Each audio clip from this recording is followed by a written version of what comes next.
할렐루야, 살아계신 하나님께서 이 시간도 우리와 함께 하심을 믿습니다. 오늘은 신앙검진 두 번째 시간으로 제품이 아니라 생명이다 라는 제목으로 하나님 말씀 증거하도록 하겠습니다. 물건을 사면은 매뉴얼 또는 설명서가 함께 들어 있습니다. 제가 조금 읽어 드릴 테니까 무슨 설명서인지 맞춰보시기 바랍니다. 사용 전 꼭 읽어주세요. 완제품이 아니므로 사용자 스스로 조립해서 사용하세요. 일단 사용한 제품은 교환이나 환불이 절대 불가하므로 웬만하면 고쳐서 사용하길 권장합니다. 사용법을 충분히 숙지하여 응급처치 및 기본적인 자기수리법을 익혀두는 것이 시간과 돈을 절약하는 지름길입니다. 폐기할 때는 꼭 전문가와 상의해 주세요. 이게 무슨 설명서일까요? 오래전에 출간된 남편 사용 설명서에 수록된 내용입니다. 그러면은 이거는 무슨 설명서인지 한번 맞춰보시기 바랍니다. 소프트웨어입니다. 절대 개조하지 마십시오. 호환성이 뛰어납니다. 다양한 능력을 가지고 있습니다. 자가 수리 기능이 뛰어납니다. 고장은 빨리 AS 할수록 좋습니다. 고장 원인을 방치하면 큰일 날 수가 있습니다. 이거는 무슨 설명서일까요? 아내 사용 설명서라고 합니다. 여러분, 이 책의 저자가 하고자 하는 말이 무엇인지 아시겠죠? 이 부부관계의 사랑이나 행복은 완제품이 아니라는 것입니다. 수많은 남자들과 여자들이 지금도 남편과 아내에 대해서 오해하고 있다는 겁니다. 오해 때문에 상처받는다는 거죠. 예를 들면은 사랑해, 결혼하자. 이러면은 사랑과 행복이 결혼하면 그냥 완제품으로 주어진다고 오해한다는 것입니다. 여러분, 사랑 그러면은 막 몸에서 화학작용이 일어나서 막 기쁨이 가득하고 마음에 평안이 오고 잠 못 들게 하는 것으로 생각하십니까? 이거는 사랑의 느낌이지 사랑의 컨텐츠 내용은 아닙니다. 고린도전서 13장 사랑장을 보시면은 사랑의 내용, 컨텐츠에 대해서 자세히 말씀하고 있습니다. 고린도전서 13장 4절 5절 함께 읽겠습니다. 사랑은 오래 참고 사랑은 온유하며 시기하지 아니하며 사랑은 자랑하지 아니하며 교만하지 아니하며 물에 향하지 아니하며 자기의 유익을 구하지 아니하며 성내지 아니하며 악한 것을 생각하지 아니하며. 이 사랑의 내용 처음이 무엇입니까? 사랑은 오래 참고. 여러분, 사랑해서 결혼했습니다. 한 집에서 부부가 함께 살아갑니다. 자녀 낳고 키웁니다. 그러면은요, 제일 많이 하는 게 무엇일까요? 한숨입니다. 걱정이죠? 또 눈물 흘리는 거죠. 사랑하니까 오래 참으면서 한숨도 쉬고 걱정도 하고 눈물도 흘리는 거죠. 이게 사랑의 내용이라는 겁니다. 한숨, 걱정, 눈물 있다고 사랑이 깨진 거 아닙니다. 사랑에 실패한 거 아닙니다. 도리어 깊어지는 과정, 깊어지는 겁니다. 그리고 사랑 때문에 한숨 쉬고 걱정도 하고 눈물도 흘리면서 막 노력하는데도 우리 힘으로 안 되니까 뭐 하게 되어 있습니까? 하나님께 도와주세요 기도하는 거 아닙니까? 이게 부부관계이고 부모의 사랑 컨텐츠라는 것입니다. 그러므로 결혼은 완제품 아닙니다. 가정은 완제품 아닙니다. 이걸 완제품이라고 생각하니까 실망하고 막 불량품이라고 버리려고 한다면은 큰 오해라는 것입니다. 이 가정의 달 추천 도서로 여자 성도님들에겐 남편 사용 설명서를, 남자 성도님들에겐 아내 사용 설명서를 추천합니다. 몰라서 오해했던 것을 해결하는 데 큰 도움이 되실 겁니다. 저는 이런 글들을 접하면서 목사니까 목사 시각에서 느낀 점이 있습니다. 남편과 아내, 결혼과 가정에 대한 오해 이상으로 많은 오해를 하는 것이 신앙이라는 겁니다. 많은 사람들이 신앙에 대한 오해 때문에 신앙생활이 힘들고 교회 생활이 행복하지 않다고 합니다. 그래서 오늘은 신앙검진 두 번째 시간으로 신앙에 대한 오해를 푸는 시간 갖도록 하겠습니다. 첫 번째, 신앙은 완제품이 아니라는 겁니다. 신앙을 완제품으로 생각하면 빠지게 된 함정이 완벽주의입니다. 이상한 교회는요, 믿자마자 막 완제품을 요구합니다. 믿자마자 완전함을 요구합니다. 그래서 그런 교회에서 온갖 문제가 다 생기는 것입니다. 어떤 미국 교회에서 있었던 얘기입니다. 오랫동안 교회를 섬긴 일대 목사님이 계셨는데요. 일대 목사님에 대해서 그 장로들과 안수 집사들 몇 사람이 모여서 얘기를 했다고 합니다. 우리 목사님은 나이도 많아졌고 성경 가르치는 것이나 설교가 고루하니까 조기 은퇴를 시킵시다. 그랬다는 겁니다. 그래서 1대 목사님을 조기 은퇴시키고 젊은 목사를 2대 목사로 세웠다고 합니다. 그런데 그 젊은 목사가 청빙받아온 지 얼마 되지도 않았는데 그만두게 되었다고 합니다. 누가 젊은 목사를 그만두게 했을까요? 1대 목사님을 조기 은퇴시켰던 그 사람들이 그랬습니다. 제가 볼 때 그 사람들은요, 완벽주의 함정에 빠진 겁니다. 완전함의 잣대로 목사를 쳐다보니까 마음에 안 드는 게 자꾸 눈에 띄는 것이죠. 여러분, 목사가 완전한 존재인가요? 예수님 빼고 100% 완전한 목사는 없습니다. 예수님 빼고요, 100% 완전한 신앙인도 없습니다. 그런데 아직도 어리석은 사람들은 완제품 신앙의 기준을 가지고 남을 정죄하고 있다는 것입니다. 신앙은 절대로 완제품이 아닙니다. 공장에서 생산된 제품은 완전해야 되지요. 그렇지 않으면 불량품 판정 받으니까요. 하지만 저와 여러분은 제품이 아닙니다. 제품은 100%가 되어야 하지만 저와 여러분은 그럴 수가 없습니다. 교회도 마찬가지입니다. 저 어릴 때는요, 이 교회 다닐 때 이상한 기준을 가지고 막 혼내는 걸 많이 경험했습니다. 교회 안에서 나는 참 행복해요, 이런 말 했다 막 책망을 듣기도 했습니다. 책망한 이유가 뭔지 아십니까? 예수님의 십자가 고통 생각하면 어떻게 행복하냐, 그런 말 하느냐, 그런 것이었습니다.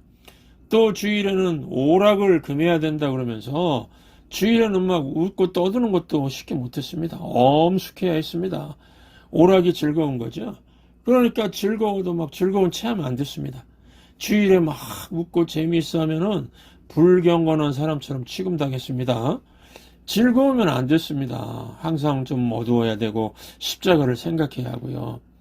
또 대학에 갔더니 나라가 지금 군부 독재하에 있고 민주화되지 않았는데 어떻게 행복할 수 있느냐, 밥이 넘어가느냐 막 그러는 겁니다. 교회가 이런 분위기, 그런 이상한 교회도 있었습니다. 그게 무슨 전통같이 되어 있었습니다. 어둡고 암울한 시대에 더 행복해야죠. 항상 어둡고 웃지도 않고 살아야 되겠습니까? 예수님은 항상 기뻐하라고 하셨죠. 그래서 저는 대학 다닐 때부터는요, 교회의 이상한 그 규칙 전통보다도 예수님 말씀을 따르기를 힘쓰게 되었습니다. 참 이상한 게 기독교는요, 원래 야소교라 그래서 예수교였습니다. 예수님을 닮아가야 정상인데 엉뚱한 것을 막 따라가고 있었던 겁니다. 여러분, 예수님은 사람들 대할 때 사람의 전통이나 율법 가지고 대하지 않으셨습니다. 이상한 법을 만들어서 사람들 비판하고 정죄하시지 않으셨습니다. 실수할 수도 있지. 세컨 찬스가 있으니 다시 해보라. 은혜 가지고 대하셨습니다. 100% 완제품으로 대하지 않으셨습니다. 그래서 예수님은 너는 50%, 너는 50점짜리야, 불량품이야, 이렇게 말씀하신 적이 없었습니다. 그러므로 두 번째, 예수님이 정의하시는 신앙의 본질은 무엇일까요? 신앙은 생명을 다루는 것이다 하는 겁니다. 오늘 말씀 갈라디아서 6장 1절부터 3절 다시 한번 읽겠습니다. 형제들아, 사람이 만일 무슨 범죄한 일이 드러나거든 신령한 너희는 온유한 심령으로 그러한 자를 바로잡고 너 자신을 살펴보아 너도 시험을 받을까 두려워하라. 너희가 짐을 서로 지라. 그리하여 그리스도의 법을 성취하라. 만일 누가 아무것도 되지 못하고 된 줄로 생각하면 스스로 속임이라. 무슨 말씀입니까? 만일 무슨 범죄한 일이 드러나거든 신령한 너희는 온유한 심령으로 그러한 자를 바로잡고, 이 바로잡다는 것은 뼈가 부러졌는데요, 뼈를 붙인다는 뜻입니다. 탈골이 됐는데 그거를 다시 접골시킨다는 그런 뜻입니다. 자신을 살펴보아 너도 시험을 받을까 두려워하라. 너희가 짐을 서로 지라. 그리하여 그리스도인의 법을 성취하라. 만일 누가 아무것도 되지 못하고 된 줄로 생각하면 스스로 속임이라. 무슨 뜻입니까? 그리스도 안에서 믿는 형제자매는 유기체적인 생명을 다루듯이 그렇게 해야 한다는 뜻입니다. 예를 들면 교회 안에서 한 성도가 잘못했습니다. 그러면 그것을 바로잡아 주라는 것입니다. 어떻게 해요? 불량품 폐기 처분하듯 그렇게 다루는 것이 아니라 부러진 뼈를 붙이듯이 회복을 도와주라는 것입니다. 우리 왼팔이 부러졌습니다. 그러면 왼팔 잘라서 버리는 사람이 있습니까? 아니죠. 붙여주죠. 회복될 까지 도와주는 거죠. 폐기 처분할 수 없다는 겁니다. 제품이면은 불량품이라고 폐기 처분해도 되지만 교회 성도들은 생명이기 때문에 폐기 처분하면 안 된다는 것입니다.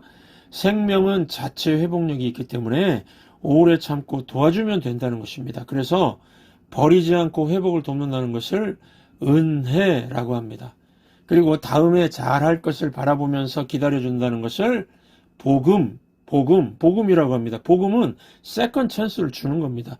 반면에 완제품같이 사람을 보는 것을 율법이라고 합니다. 율법의 시각은 완성 제품으로 보는 겁니다. 그래서 완전하지 않은 교회는 떠나야 되고 완전하지 않는 목사는 버려야 되고 완전하지 않은 성도도 버려야 됩니다. 율법이 하는 일은 항상 불량품이냐 아니냐 어디에 하자가 있나 없나를 찾아내서 정죄하고 쫓아내려고 하는 겁니다. 여러분, 생명을 다룰 때는 율법이 아니라 복음으로 다뤄야 되고요. 생명을 다룰 때는 언제나 은혜로 다룰 줄 알아야 된다는 것입니다. 그것이 우리가 하나님 앞에서는 바른 모습이라는 것입니다. 오늘 본문 보시면 그래서 교회에서 마땅히 해야 할 한 가지를 말씀하고 있죠. 교회는 다양한 사람들이 존재하기 때문에 남의 문제를 지적하지 말고 서로 짐을 지라고 가르쳐주고 있습니다. 남의 문제 지적하고 비판하고 정죄하는 게 실력이 아니라 성도의 실력, 성도의 성숙, 능력은 서로의 짐을 지는 것이라는 겁니다. 에베소서 4장 16절 함께 읽겠습니다. 그에게서 온몸이 각 마디를 통하여 도움을 받음으로 연결되고 결합하여 각 지체의 분량대로 역사하여 그 몸을 자라게 하며 사랑 안에서 서로 스스로 세우느니라. 무슨 말씀입니까? 우리 성도들 한 사람 한 사람은 몸의 지체와 같이 서로 연결되어서 서로 도움을 준다는 것입니다. 예를 들면은 제 왼팔이 족구하다가 넘어져서 부러졌다고 한번 생각해 보십시오. 그랬더니 제 이 머리가 왼팔아 준비 운동 안 하고 족구하더니 그게 뭐냐? 최소한 한 달은 고생하겠군. 이렇게 문제만 지적합니다. 또 오른팔이 말을 합니다. 왼팔아 너의 부러짐은 심각한 수준이다. 넘어질 때 나 오른팔과 함께 낙법을 쳤다면 다치지 않았을 거야. 그게 문제의 원인이야. 이러는 겁니다. 머리와 오른팔이 이렇게 문제만 지적하고 있다면 서로 연결된 지체가 아니죠. 이 교회 안에서도 보면요. 문제를 잘 지적해 주는 것을 실력으로 오해하는 사람들이 있습니다. 이건 실력 아닙니다. 실력은 짐을 져주고 도와주는 겁니다. 왼팔이 부러졌으면 기부스를 하고 기부스한 팔에 줄을 묶어서 목에 걸지요. 참 이 신체 부위 중에서 목이 참 피곤한 부분 같습니다. 목은 평소에 머리에 무게를 져주고 있지요. 머리가 얼마나 무겁습니까? 우리 머리가 다 돌머리라 다 무겁지요. 거기다가 이 기부스한 팔까지 줄로 묶어서 걸면 얼마나 힘들겠습니까? 그런데 목은 그 일을 감당하고 있는 겁니다. 목이 불평 안 하고요. 목이 아프기도 하지만 손으로 이렇게 마사지하면서 그 일을 감당하는 거 아닙니까? 이게 몸입니다. 이게 교회 공동체입니다. 아직도 어리석은 사람들은 뭐 지적하는 것이 실력인 줄 알고 비판하고 정죄하는 게 막 실력인 줄 아는데 이런 거는요 실력 없어도 다 아는 겁니다. 진짜 실력은 교회의 한 지체가 죄짓고 쓰러지고 상처받고 몸과 마음이 부러졌을 때 내가 이 목 같은 존재가 되어서 지탱해 주는 겁니다. 여러분, 교회는 제품이 아니라 유기적인 생명체이기 때문에 50점짜리가 있다고 해서 버리지 않고요. 100점이 되도록 서로 도와주고 짐을 지는 곳입니다. 자기 혼자 잘 믿고 잘 사는 것이 아니라 서로의 짐을 짊어지는 것이 교회의 본질입니다. 그래서 교회 안에는 완제품이 있는 게 아니라 영적 성장의 그 차이가 있는 영혼들, 생명체가 존재합니다. 교회 안에는 그래서 영적으로 갓 태어난 아기도 있고 청년도 있고 어른들도 있습니다. 막 태어난 영적인 아기 수준의 교훈은 뭐 50점짜리 정도 되겠지요. 그렇다고 불량품이라고 하지 않고 뭐라고 하죠? 연약하다고 합니다. 더 많은 도움을 필요로 한다는 뜻입니다. 요한일서 2장 14절 함께 읽겠습니다. 아이들아, 내가 너희에게 쓴 것은 너희가 아버지를 알았으며 아비들아, 내가 너희에게 쓴 것은 너희가 태초부터 계신 이를 알았으며 청년들아, 내가 너희에게 쓴 것은 너희가 강하고 하나님의 말씀이 너희 안에 거하시며 너희가 흉악한 자를 이기었음이라. 교회 안에 이렇게 수준 다른 생명체가 있다는 겁니다. 아이들 수준 어떤 겁니까? 죄를 회개하고 죄사함 받고 하나님 아버지를 이제 막 부를 수 있는 수준입니다. 아직은 죄책감이나 죄의 상처들 때문에 괴로워하는 수준입니다. 이들을 정죄하면 안 된다는 것입니다. 그러면 청년의 수준은 어떻습니까? 강하고 이기는 수준입니다. 신앙이 청년 수준 정도 되면은 진정한 승리의 맛을 본다는 것입니다. 세상은요, 무조건 이기는 게 힘이라고 하지만 우리의 진정한 승리, 성도의 진정한 힘은 이기고 싶을 때 이기고 지고 싶을 때 져주는 겁니다. 마귀하고 싸울 때는 반드시 이기고 이웃과 싸우고 성도들과 교우들과 다툴 때는 져줄 줄 아는 거, 이것을 배우는 단계가 청년 단계입니다. 짐을 져주는 것이죠. 저는 이 집사님들과 족구를 할 때 이런 마인드가 있습니다. 2번 이기면은 1번은 져줘야 되겠다 생각합니다. 5번 경기에서 5번 다 이기면 목사도 아니죠. 친교가 목적이고 사귐이 목적이니까 더 큰 그림을 갖고 하는 겁니다. 이게 청년 수준이다. 이해가 되시죠? 그러면 아버지 수준은 어떤 것일까요? 너희가 태초부터 계신 이를 알았으며, 하나님을 알았다는 뜻인데요. 더 깊이 있게 안다는 의미입니다. 하나님과의 교제를 통해서 더 크게 쓰임받는 단계입니다. 교회 안에서 교우들을 축복하고 영적인 부모 역할을 하는 단계입니다. 내 자녀, 내 손주들 뿐만 아니라 젊은 세대와 교회 학교 모든 어린이들을 다 품는 영적 부모 수준이 되는 겁니다. 이런 사람들을 교회의 기둥이라고 하죠. 네, 기둥입니다. 이런 분들은 예를 들면 찬양을 막 빠른 찬양해도 내가 좀 부르기 힘들어도 열심히 준비했구나 이렇게 하지, 어렵다 막 이렇게 자기 불평하지 않습니다. 교회가 그래 젊은 다음 세대를 준비하는 분위기로 가야지 이러면서 이렇게 격려하고 품어주고 이렇게 한다는 것이죠. 교회의 기둥들입니다. 여러분 질문 한 가지 드리겠습니다. 고대 그리스 로마 유적지 구경 갔다 오신 분들이 제일 많이 보고 온 게 무엇일까요? 기둥입니다. 기둥. 이 그림 한번 보시겠습니다. 예, 보셨죠? 과거 유적들 다 폐허가 되었는데도 남아있는 게 기둥이죠. 기둥만 남아있습니다. 천장도 사라지고 벽들도 다 사라지고 기둥만 남아있습니다. 여러분, 기둥의 존재 목적이 무엇입니까? 자기 혼자 선다는 게 아니고 옆에 있는 벽들을 세워주고 천장을 지탱해 주는 거죠. 여러분, 참 이상한 교회는 교회 나오는 사람을 완제품인 줄 알고 비판하고 정죄하고 하지만은 교회의 속성은 생명체라는 거 잊지 마시기 바랍니다. 문제 지적하는 것이 실력 아닙니다. 남의 짐을 져주고 도와주는 것이 진짜 실력입니다. 교회와 성도의 본질은 생명체라는 거 잊지 마십시오. 성장에는 시간이 필요합니다. 내 주변에 연약한 50점짜리들이 있다면 기꺼이 짐을 져주고 도와주는 든든한 기둥이 되어주시기 바랍니다.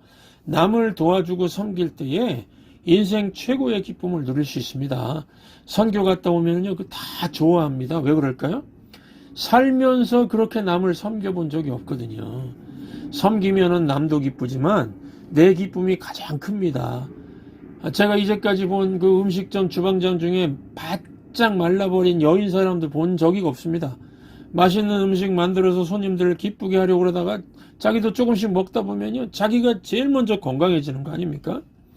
물이 지나가는 파이프가 메마를 리가 없겠지요. 축복의 통로가 되면은 내가 먼저 기쁨과 만족이 넘치고 잘 되는 것입니다.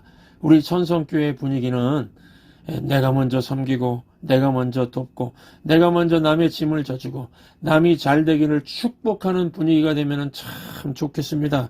이게 신앙의 본질입니다. 주님이 기뻐하십니다. 저와 여러분은 가는 곳마다 교회 안팎으로, 교회 안에서도 교회 밖에서도 어디서나 축복의 사람, 남의 짐을 져주고 남을 축복해주는 축복의 사람 되시기를 주의 이름으로 축원합니다. 주께 힘을 얻고 그 마음에 시온의 대로가 있는 그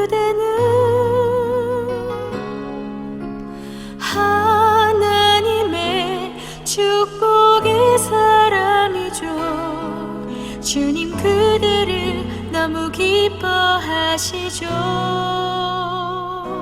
주의 집에 거하기를 사모하고 주를 항상 찬송하는 그대는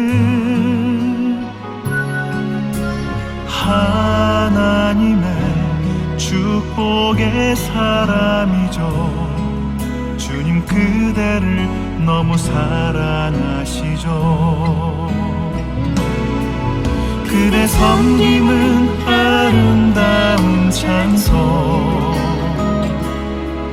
그대 헌신은 향기로운 기도. 그대가 밟는 땅 어디에서라도 주님의 이름 높아질 거예요.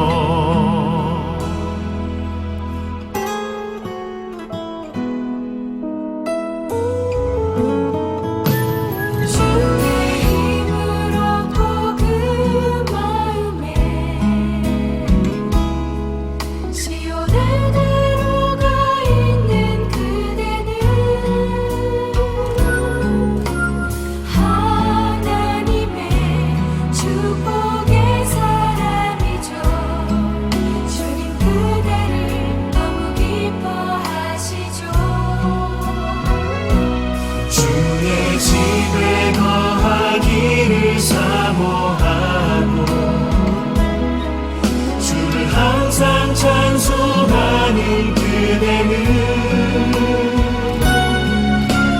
하나님의 축복의 사람이죠.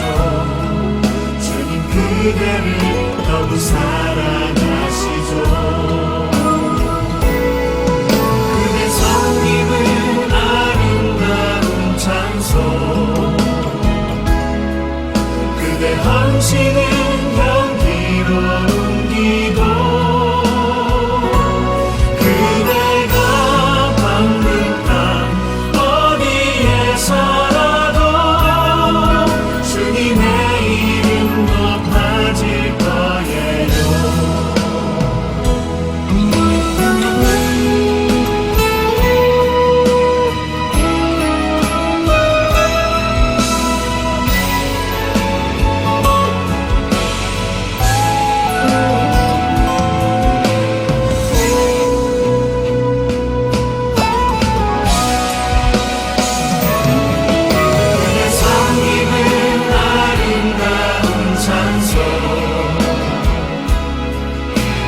헌신은 향기로운 기도. 그대가 밟는 땅 어디에서라도 주님의 이름 높아질 거예요. 그대 섬김은 아름다운 찬송, 그대 헌신은